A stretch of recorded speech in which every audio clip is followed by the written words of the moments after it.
جان به قربان تو ای ملت خونین کفنم. بودی بیت الشرفم گشته بیت الحزنم. دشمنت چار طرف اجنبی و خانگیند، تنی تنها بچی نیرو صف اعدا شکنم. تاجیکم در وطن خویش چرا متهم است، یا خطا رفته به تاجی تولد شدنم.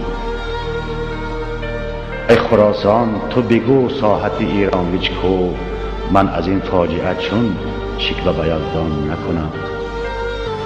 گریه من نه از آن است که بیچاره شدم، هم نه آن است که فرسوده بود پیرهنم. گریم از آن که تو را حکم به کشتن کردند، ای تو هم پایه و هم مایه انسان بودنم. گریم از آن که تو تنهایی و من تنهاتر، وطنم آ وطنم آ وطنم آ وطنم.